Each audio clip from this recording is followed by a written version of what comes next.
आज हम स्वामी दयानंद सरस्वती के जीवन के बारे में कुछ महत्वपूर्ण घटनाओं को पढ़ने वाले हैं, उनके विचारों को समझने वाले हैं, उनके क्या उद्देश्य थे, ठीक है, इनको समझने वाले हैं। मैं इनसे पहले आर्य समाज के बारे में वीडियो बनाने वाला था, लेकिन आर्य समाज को समझने से पहले हमें स्वामी दयानंद सरस्वती के विचारों को समझना बहुत ही जरूरी है। ठीक है, उनकी जीवन के बारे में पढ़ना जरूरी है। उनके जीवन में कौन कौन सी घटना घटित हुई थी जिनके कारण उन्होंने आर्य समाज की स्थापना की थी। ठीक है, स्वामी दयानंद सरस्वती की जीवन की घटनाओं को बताने से पहले मैं आपका 2 मिनट का समय लूंगा। ठीक है, ये तो हमारे इतिहास में हमेशा मुद्दा रहा है कि जो हमारे जो इतिहासकार थे उन्होंने सही तरीके से हमारी हिस्ट्री नहीं लिखी। ठीक है, उन पर हमेशा आरोप लगता रहा है कि वो मुगलों के या अंग्रेजों के मानसिक गुलाम थे और उन्होंने उस वही थॉट प्रोसेस इतिहास की बुकों को लिखते समय भी किया है। ठीक है, इसका प्रमाण आप यही देख सकते हैं, जैसे शूरवीर हुए थे, जैसे भगत सिंह, चंद्रशेखर आजाद, ठीक है, और भी कई सारे शूरवीर हुए हैं। उनके बारे में हमारी किताबों में वो जगह नहीं दी है जितना बाकी सबको दी गई है। जैसे महात्मा गांधी जी को दी गई है, कांग्रेस को दी गई है, या अन्य किसी सदस्य को दी गई है, उतना शायद जगह इन क्रांतिकारियों को नहीं दी गई है। ना ही उसी में से एक है स्वामी दयानंद सरस्वती। स्वामी दयानंद सरस्वती जी को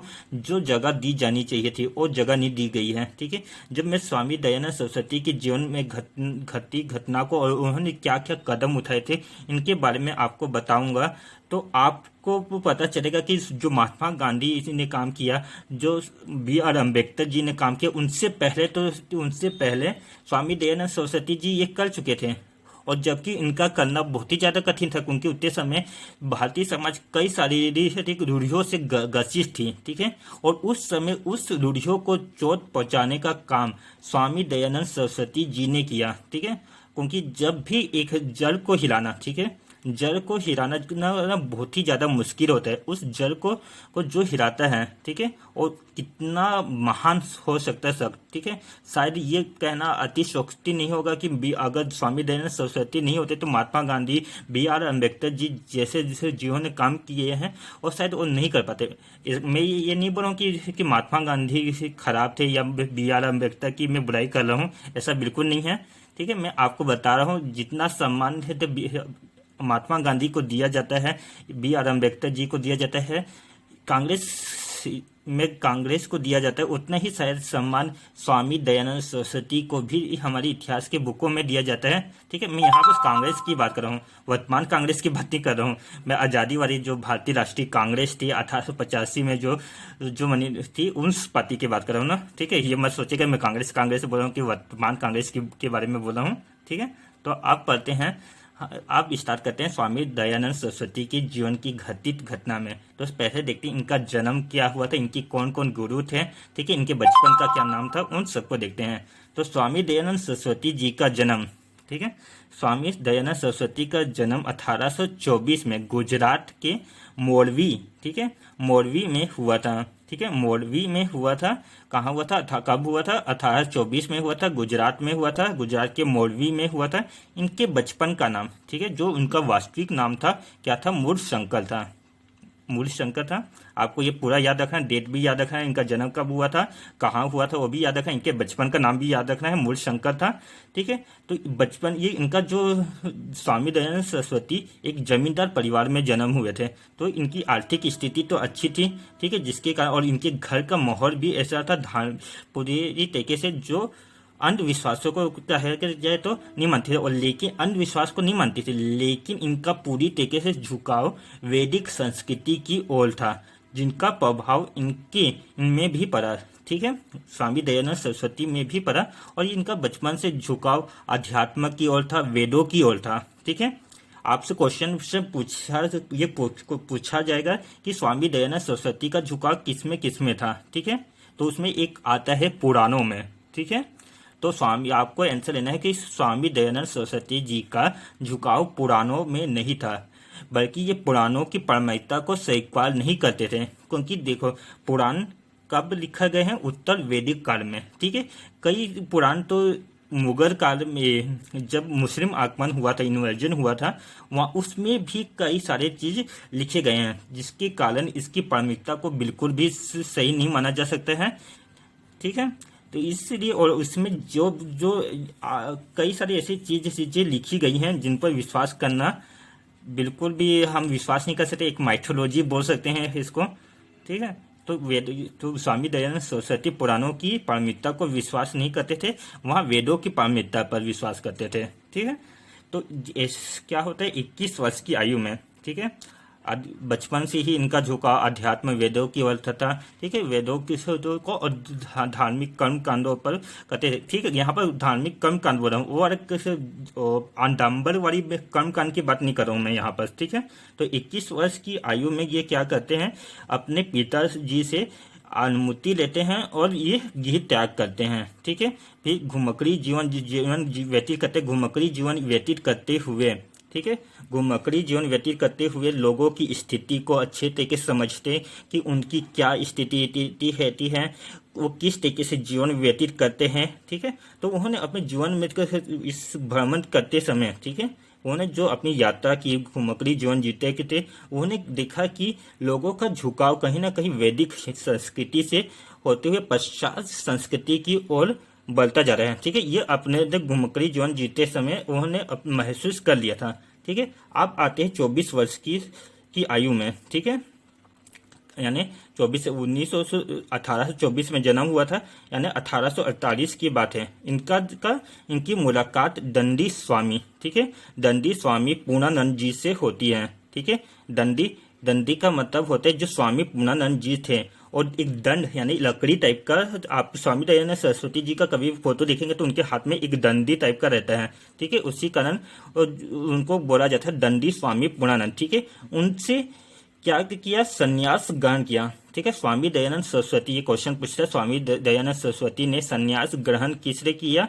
स्वामी पूर्णानंद से किया, ठीक है। यही स्वामी पूर्णानंद, ठीक है, जो स्वामी दयानंद सरस्वती का जो नाम देते हैं, ठीक है, इनका बचपन का नाम तो रहता है मूलशंकर, ठीक है। इनका नाम बदल के, ठीक है, संन्यास ग्रहण करते हैं तो दंड धारण करते हैं, और दंड धारण करने के पश्चात इनका नाम पड़ता है दयानंद सरस्वती, ठीक है। तो इनके बचपन का नाम क्या था? मूलशंकर, और इसका नाम दयानंद सरस्वती किसने रखा? स्वामी पूर्णानंद जी ने रखा, ठीक है। अब ऐसी 1861 घूमते रहते, दंड सन्यासी जीवन व्यतीत करने के पश्चात, और कर्मवीर, ठीक है, कर्मवीर सन्यासी थे, और अपना जो है ना पूरा जीवन लोगों की सेवा के लिए अर्पित कर देते हैं, ठीक है। लोगों के दुख दर्द को दूर करने की कोशिश करते हैं, ठीक है। अब आते हैं सन 1861 का समय आता है। 1861 करते सन्यासी जीवन व्यतीत करते हुए, भ्रमण करते हुए ये मथुरा पहुंचते हैं। कहाँ पहुंचते हैं? मथुरा। कब पहुंचते हैं? 1861 में, ठीक है। यहाँ पर उनके दूसरे प्रमुख गुरु, ठीक है, प्रथम, ठीक है, सन्यास कैसे ग्रहण किया था? स्वामी पूर्णानंद जी से ग्रहण किया था, ठीक है। लेकिन जो शिक्षा, ठीक है, वेदों की जो शिक्षा ग्रहण करेंगे, किसे? मथुरा में इनकी मुलाकात होगी स्वामी विरजानंद से, और इसी स्वामी विरजानंद जी से ये वेदों की शिक्षा ग्रहण करेंगे, ठीक है।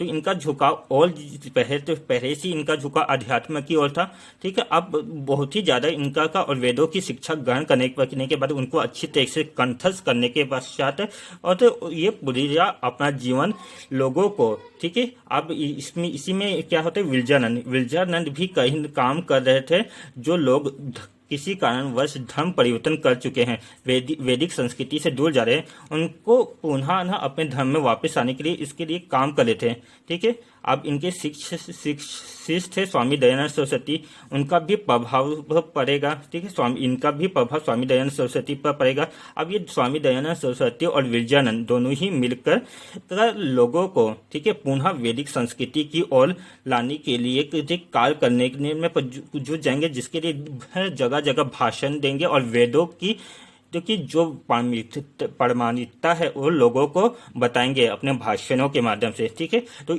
ये जो भाषण देंगे किस माध्यम से देंगे? वेदों, क्योंकि वेदों की भाषा क्या थी? संस्कृत थी, ठीक है। तो इन्होंने संस्कृत में ही लोगों को भाषण देना प्रारंभ किया, ठीक है, और लोगों को वेदों के बारे में बताना स्टार्ट किया, ठीक है।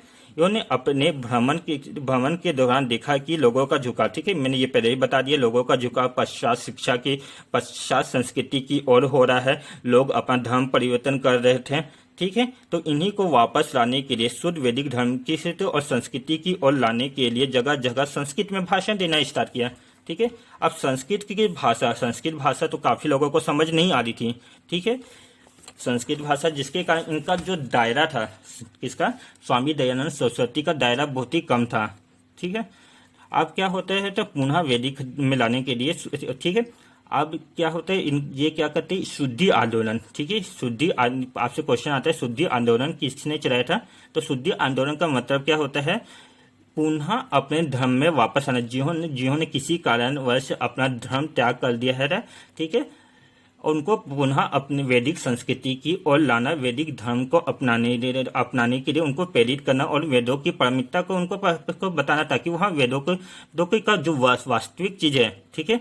जो क्या हुआ था, ये एक चीज इससे बीच में बताना चाहूंगा ये भी, ठीक है। हम पढ़ते हैं जातिवाद, ठीक है, एक जातिवाद पढ़ते हैं कि बहुत ही ज्यादा था, उत्तर वैदिक काल से पढ़ते हैं, ठीक है। लेकिन आप जब इस हिस्ट्री को अच्छे से पढ़ेंगे तो आपको समझ आएगा कि जो जातिवाद का जो एक्चुअल बीज बोया गया था और मुगल काल में बोया गया था, और मुगल काल से में नहीं, दिल्ली सल्तनत काल में ही बोया गया था। दिल्ली सल्तनत में एक शासक थे सिकंदर लोधी, ठीक है। जब मैं सिकंदर लोधी के बारे में बताऊंगा तो उसमें वहां पर चौर वंश, ठीक है, चौर वंश के बारे में भी बताऊंगा, ठीक है। और जो मैं तो बोलना नहीं चाहूंगा ये शब्द, लेकिन जो चमार जो शब्द है, ठीक है, सिकंदर लोधी के द्वारा दिया गया शब्द था, ठीक है। इनको दिया गया चवल, ठीक है, चवल जो लार्ज वंश थे, ठीक है। और इसी जातिवाद को व्यवस्था को आगे बढ़ाने का काम, ठीक है, और अपने चरम यानी सर्वस्व पर पहुंचाने का कार्य अकबर के काल में हुआ, ठीक है। क्योंकि वो जानते थे लोगों को अगर इनको तोड़ना है तो इनको जातियों में तोड़ना होगा, ठीक है। ये अकबर अच्छे तरीके से जानता था, क्योंकि अगर ऐसा नहीं करते तो इनके विरुद्ध क्या हो सकता है, जनता का एक आक्रोश उत्पन्न हो सकता है, ठीक है। और जनता का जब आक्रोश उत्पन्न हो गया तो वे सत्ता को हटाने की भी ताकत रखते हैं, ठीक है। इसलिए इनको जातियों में विभाजित करने की अपनी नीति अपनाई, ठीक है। अकबर का समय आएगा तो मैं अकबर के समय में बताऊंगा, ठीक है। तो अब लोगों को वापस लौटने करने का किया, ठीक है। तो इसी बीच उन्होंने क्या नारा दिया, वेदों की ओर लौटो, ठीक है। वेदों की ओर लौटो का नारा किसने दिया था, स्वामी दयानंद सरस्वती जी ने दिया था, ठीक है। इससे पहले मैंने ये बताया था, ये वेदों की पारमिकता को स्वीकार करते थे, लेकिन पुराणों की पारमिकता को अस्वीकार करते थे, क्योंकि पुराणों की व्यवस्था क्यों पुराणों की व्यवस्था, तो पुराणों को प्रमाणित मानते थे, क्योंकि अप्रमाणित मानते, क्योंकि उसको स्वीकार नहीं करते थे, क्योंकि जो पुराणों की व्यवस्था थी, ठीक है, वर्ण व्यवस्था पर आधारित थी, ठीक है। और वेदों की जो व्यवस्था थी कर्म आधारित, ठीक है। कर्म आधारित यानी व्यक्ति अपनी योग्यता के अनुसार से अपना पद ग्रहण करेगा, ठीक है। लेकिन जो पुराणों की व्यवस्था है, यहाँ ब्राह्मण का बेटा ब्राह्मण ही बनेगा, क्षत्रिय का बेटा क्षत्रिय ही बनेगा, शूद्र का बेटा शूद्र ही रहेगा, वैश्य का बेटा वैश्य का ही काम करेगा, ठीक है। ये थी, ठीक है, ठीक है, यहाँ पर, ठीक है। वैसे वर्ण व्यवस्था है, तो मेरे ख्याल से यहाँ पर वर्ण व्यवस्था के जगह जाति व्यवस्था ज्यादा सुटेबल रहेगा, ठीक है। अब सुधार लीजिएगा, जाति व्यवस्था करिएगा।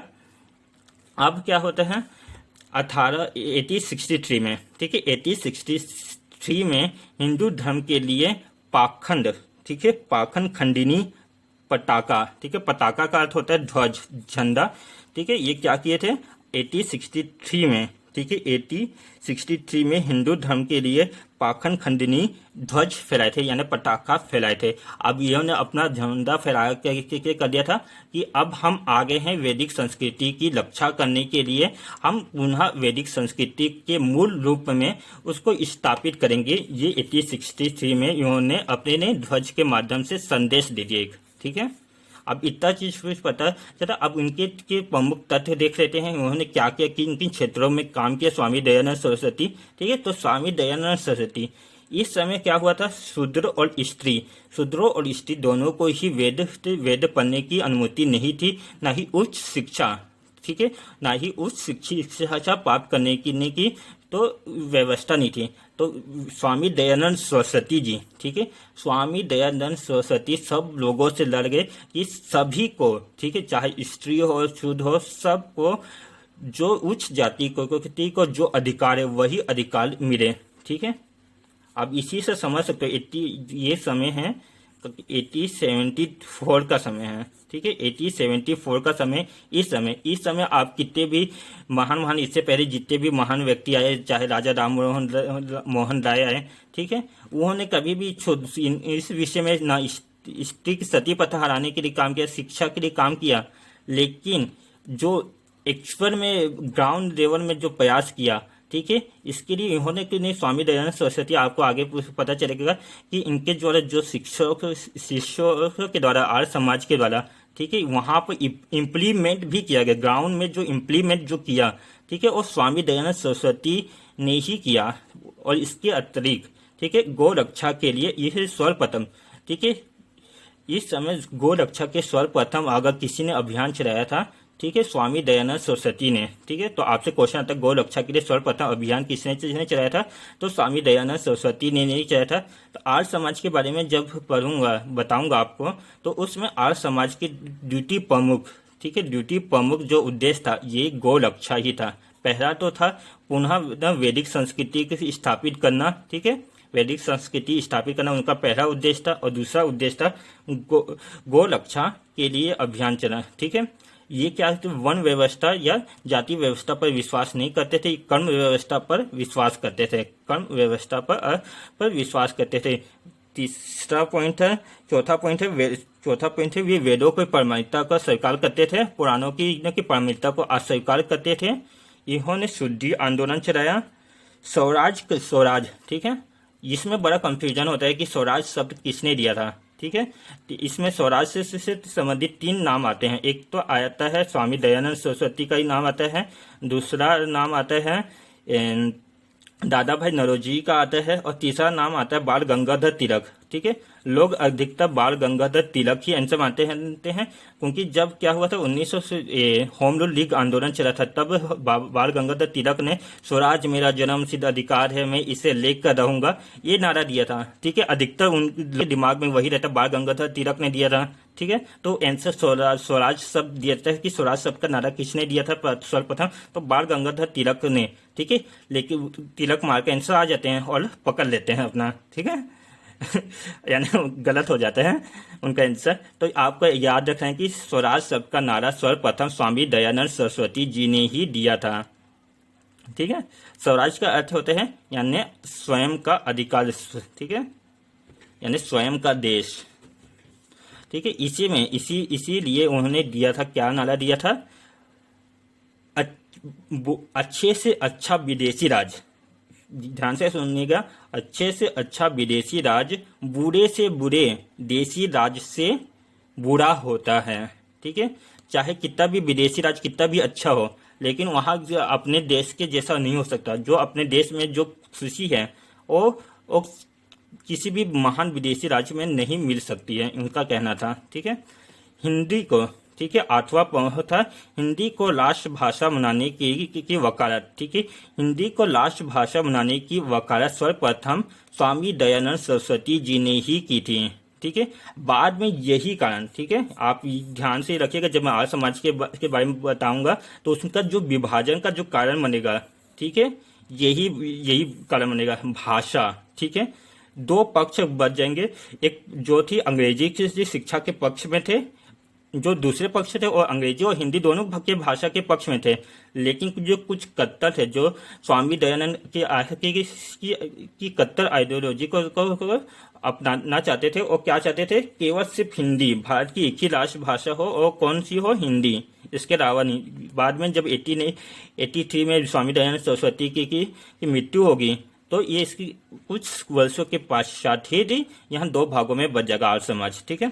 उसके बारे में मैं आर्य समाज के बारे में जब बताऊंगा तब आपको पूरा डिटेल में बताऊंगा, ठीक है। अब क्या आता है कि ये स्वामी दयानंद सरस्वती अपना तो भाषण किस में देते थे, संस्कृत में देते थे, तो इनकी जो रीच थी, ठीक है, जनता तक पहुंचने की जो रीच थी वो बहुत ही लिमिट थी, क्योंकि संस्कृत शब्द को सब जन नहीं समझते थे, ठीक है।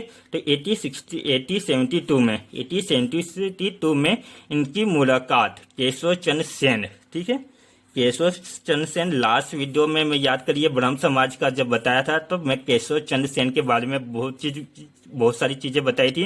राजा राम मोहन राय से भी, ठीक है, उससे भी ज्यादा उदारवादी कौन थे? केशव चंद्र सेन जी थे, ठीक है। केशव चंद्र सेन की मुलाकात से स्वामी दयानंद सरस्वती की मुलाकात केशव चंद्र सेन से होती, कब होती है? 1872 में होती है, ठीक है। तब केशव चंद्र सेन ने कहा कि आप तो, इनको भी संस्कृत आता था, इनकी भाषा सुन के बहुत ज्यादा प्रभावित हुए, ठीक है। लेकिन उन्होंने कहा कि आप अपनी भाषा हिंदी में दीजिए ताकि जनता ताकि ज्यादा से ज्यादा जनता आपकी बातों को समझ पाए, ठीक है। तो इन्होंने इसके बाद, ठीक है, केशव चंद्र सेन जी की बातों को सुनने के पश्चात अपना भाषण हिंदी में देना प्रारंभ किया।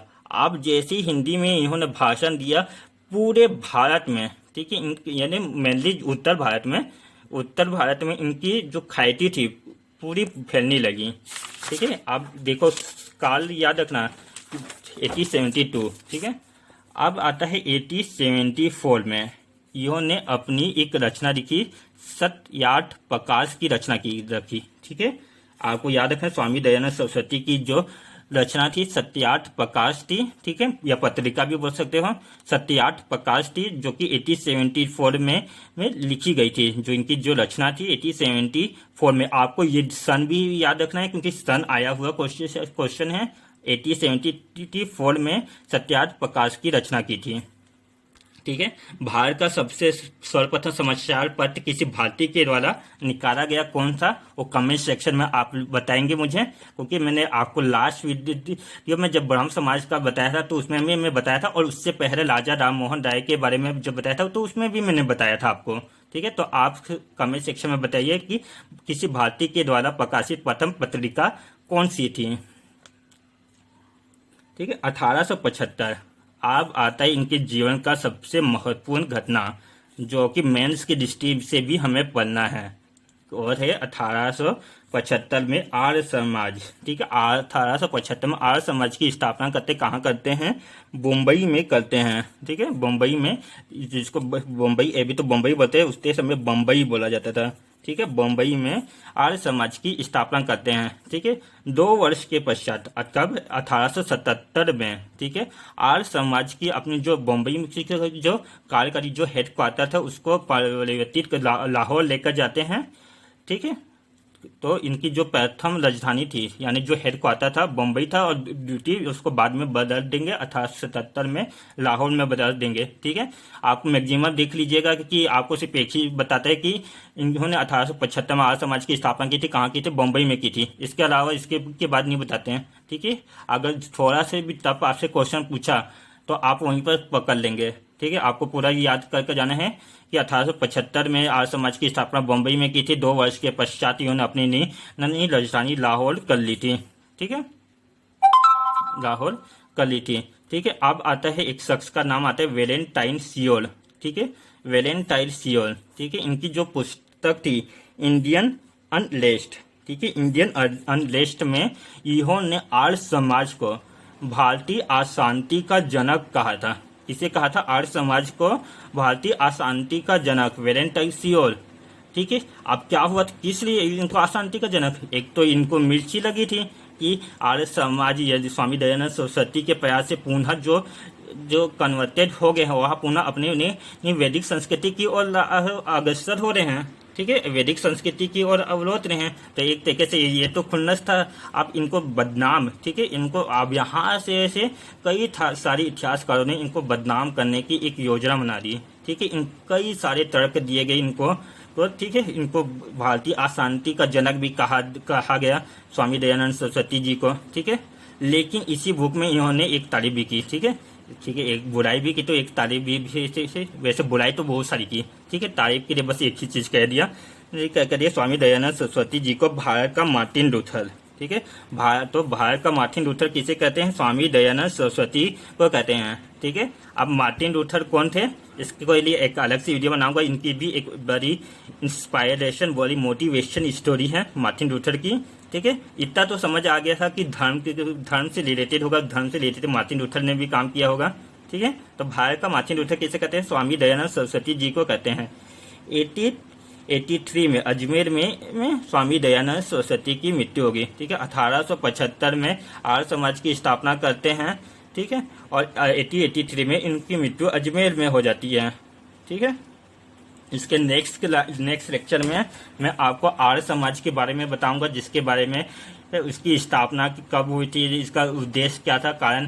तो अभी तो स्वामी दयानंद सरस्वती के बारे में पढ़े हैं, तो आपको पूरा क्लियर हो गया होगा इसका कारण क्या होगा आर्य समाज का, ठीक है। उद्देश्य इसके बारे में बताऊंगा, उपलब्धि के बारे में बताऊंगा, फिर उसके बाद उनकी कमियां, ठीक है, आर्य समाज की जो कमियां थी, और विभाजन, ठीक है। नेक्स्ट लेक्चर में आपको पूरा ब्रीफली में इसके बारे में बताऊंगा, ठीक है। तो आज के लिए इतना ही। अगर आपने यहाँ तक वीडियो देख लिया तो आपको अच्छा लगा हो, बुरा लगा हो, कि क्या मेरे इस वीडियो में कमी, क्या सुधारना चाहिए, आप कमेंट सेक्शन में बताएं, ताकि मैं आपके माध्यम से, ठीक है, इसको सुधारने का प्रयास कर सकूं, ठीक है। तो लाइक शेयर सब्सक्राइब जरूर करिएगा, और जितने से ज़्यादा हो सके, जितने भी आपके व्हाट्सएप ग्रुप हैं, ठीक है, उतने ग्रुप में इस वीडियो को शेयर करिए, ताकि हमारी रिचनेस लोगों तक पहुंच सके।